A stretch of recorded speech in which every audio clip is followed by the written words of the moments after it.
दोस्तों करेंटली भी मार्केट में बहुत ज्यादा ले ऑफ चल रहा है। आपने शायद न्यूज भी सुनी होगी कि फेसबुक ने इतने एम्प्लॉयज को निकाला, अमेजोन ने इतने एम्प्लॉयज को निकाला।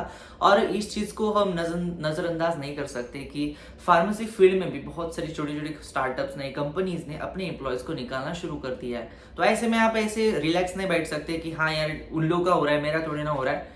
ये चीज किसी के ऊपर भी आ सकती है, टाइम किसी के ऊपर भी आ सकता है। तो इसलिए आज की इस वीडियो में हम लोग बात करेंगे कि अगर फार्मेसी फील्ड में ले ऑफ होते हैं तो आपके पास वो कौन सी स्किल्स होनी चाहिए, उस वजह से आपका ले ऑफ नहीं होगा या फिर ले ऑफ होने के बावजूद भी आपको अगला जॉब मिलेगा। आज की इस वीडियो में इस टॉपिक के बारे में हम लोग डिटेल में बात करने वाले हैं। वीडियो को मैं स्टार्ट करूँ उससे पहले चैनल के ऊपर पहली बार आए हो तो मेक श्योर करें चैनल को सब्सक्राइब कर रहे हो, क्योंकि यहाँ पे हम लोग बात करते हैं फार्मेसी फील्ड और मेडिकल फील्ड के बारे में हमेशा। दोस्तों सबसे पहले बात कर लेता हूँ कि फार्मेसी, पहले बात कर लेते हैं ले ऑफ के बारे में। ले ऑफ आखिर में क्यों होते हैं? नंबर वन रीजन होता है ले ऑफ होने का, वो होता है लैक ऑफ द स्किल्स। क्या होता है ना कि जब आपको किसी चीज को कम करना है तो आप सबसे वीक जो चीज है उसको कम करने की कोशिश करते हैं। और कंपनीज में कुछ ऐसे ही होता है कि जो सबसे वीक पार्ट्स होते हैं, जो सबसे वीक कैंडिडेट्स होते हैं या फिर जो सबसे नॉन प्रोडक्टिव कैंडिडेट्स होते हैं, इन लोगों को कई बार निकालने की सबसे पहला डिसीजन लिया जाता है, जिस वजह से ये चीज किसी के ऊपर भी आ सकती है। अब आप लोग बोलो कि कौन से लोग वीक होते हैं in terms of week of the company, मतलब कौन आता है?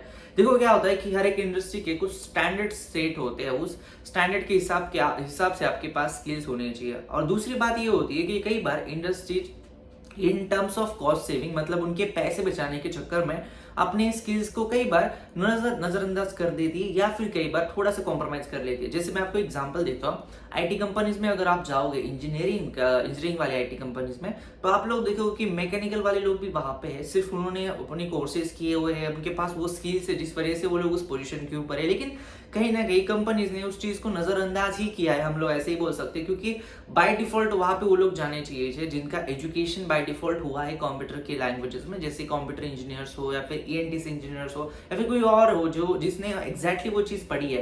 लेकिन कई बार मैकेनिकल वाले वहां पे जाते हैं क्योंकि कंपनीज को पता होता है कि अपनी कॉस्ट सेव भी हो रही है और दूसरी बात की स्किल्स है उनके पास, तो वो लोग वहां पे चले जाते हैं। लेकिन ले ऑफ का जब टाइम आता है ना, तो वो सबसे पहली तलवार जो होती है वो उन लोगों पे ही चलती है जो उस स्किल्स के हिसाब से नहीं मैच होते। फार्मेसी फील्ड की अगर मैं विद रिस्पेक्ट बात करूं तो ऐसा ही कुछ सीन है। अगर फार्मेसी फील्ड के कुछ, अगर मैं फॉर एग्जांपल जहां पे सबसे ज्यादा ले ऑफ चल रहा है फार्माकोविजिलेंस के, तो यहाँ पे अगर मैं कुछ स्किल्स की बात करूं तो सबसे इंपॉर्टेंट जो स्किल होता है वो होता है ओरेकल की जो डेटाबेस है उनको हैंडल करना। और सेकंड थिंग यहाँ पे होती है कि आपके फार्मेसी के डे टू डे अपडेट में या फिर डे टू डे लाइफ में जो कुछ स्किल्स डेवलप हो रहे हैं उन चीज को आपको डेवलप करना होता है। जैसे सीडीएम के बहुत सारे कोर्सेस होते हैं, पीवी के बहुत सारे कोर्सेस होते हैं, और उसमें भी कुछ अलग करना है या फिर उसमें भी एडवांस लेवल के ऊपर जाना है। जैसे पीवी में सिग्नल डिटेक्शन होता है, ऐसी बहुत सारी चीजें होती है आगे जाकर।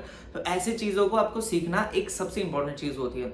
अब क्या होता है ना कि बहुत सारे लोग केस प्रोसेसर होती है, फिर उसके बाद क्वालिटी रिव्यूअर होते हैं और शायद उन्हें ऐसा लगता है कि बस हो गया, अभी यहाँ पे मैं सेटल हो गया। लेकिन ये उनकी सबसे बड़ी गलती होती है। जब ले ऑफ होते हैं ना तो ऐसी ही चीजों की ले ऑफ होते हैं क्योंकि स्किल्स इंडस्ट्री के साथ कई बार मैच नहीं कर पाती। और दूसरी बात, ले ऑफ जब होते हैं तो आपके पास कुछ ऐसे स्किल्स होने चाहिए जिस वजह से कंपनी सोच में पड़ जाए पहले तो कि इन बंदों को निकालना चाहिए या फिर नहीं निकालना चाहिए। मैं जानता हूँ बहुत सारे लोग ये बोलेंगे कि कंपनी ये सोचती भी नहीं है कि इन लोगों के पास कौन से स्किल्स है। लेकिन मान लीजिए अगर आप किसी एक जॉब से चले जाते हो तो दूसरी जॉब आपके लिए जब लगे तो उस टाइम पे आपको आपके स्किल्स ही काम आएंगे। आपको वो पूछेंगे ही आपको क्या आता है, और उस टाइम पे आपको बताने के लिए कुछ होना चाहिए जो इंडस्ट्री से भी बहुत अलग हो, आपके पास कुछ हटके होना चाहिए। इसलिए सबसे बड़े मेजर ले ऑफ का यही कारण होता है कि स्किल्स लोग डेवलप नहीं कर पा रहे अपने day to day professional world में, प्रोफेशनल करियर में। अब हम बात कर लेते हैं फार्मेसी फील्ड में अगर ले ऑफ होते हैं तो आगे जाकर कौन सी स्किल्स इंपॉर्टेंट है। मैं सारे फील्ड्स के लिए ओवरऑल बताऊंगा, मैं कोशिश करूंगा सारे फील्ड्स के लिए। तो सबसे पहली जो इंपॉर्टेंट स्किल है वो तो है माइक्रोसॉफ्ट के सारे सॉफ्टवेयर आपको यूज करते आने चाहिए, चाहे वो आउटलुक हो, चाहे माइक्रोसॉफ्ट पावर पॉइंट हो, एक्सेल हो, और माइक्रोसॉफ्ट के जितने कुछ सॉफ्टवेयर है, ओवन ड्राइव हो, ऐसे सारे सॉफ्टवेयर आपको यूज करने आने चाहिए क्योंकि इंडस्ट्री के लिए बहुत इंपॉर्टेंट और बहुत बहुत ज्यादा बेसिक है। सेकेंड थिंग, अगर आप एक्सेल में भी एडवांस लेवल के ऊपर जाना चाहते हो तो एसक्यूएल जैसे स्किल्स आपको सीखनी चाहिए। क्लिनिकल डेटा मैनेजमेंट में जा रहे हो तो आपको सैस वगैरह स्किल्स सीखनी चाहिए। अगर पीवी में भी जा रहे हो तो पीवी के जितने कुछ एडवांस कोर्सेज होते हैं उनको करना चाहिए, जिस वजह से अगर ले ऑफ भी होते हैं तो आने वाली कंपनीज में आपके पास कुछ अलग स्किल्स होंगे जिस वजह से आपको जॉब भी लगेगी और उस पैकेज के ऊपर भी लगेगी जिस पैकेज के ऊपर आप पहले जॉब करते थे। तो एक बहुत इंपॉर्टेंट ये चीज बन जाती है। तो ये था आज का वीडियो को मैं बताना चाहता था कि वो सारे जो लोग जो अभी मार्केट में है जिनका ले ऑफ हो चुका है, आपको पैनिक करने की जरूरत नहीं है, आपको स्किल्स के ऊपर ध्यान देना है और जॉब के लिए अप्लाई करना है। जॉब आपको मिल जाएगा आज नहीं तो कल, लेकिन कंटिन्यूसली उस प्रोसेस में आपको रहना है। Wish you all the best. और इस वीडियो को हम यही एंड करते हैं। वीडियो को मैं एंड करूँ उससे पहले चैनल को सब्सक्राइब कर देना, वीडियो को लाइक कर देना और इस वीडियो को आपके दोस्तों के साथ जरूर शेयर कर देना। धन्यवाद दोस्तों ये वीडियो देखने के लिए, धन्यवाद।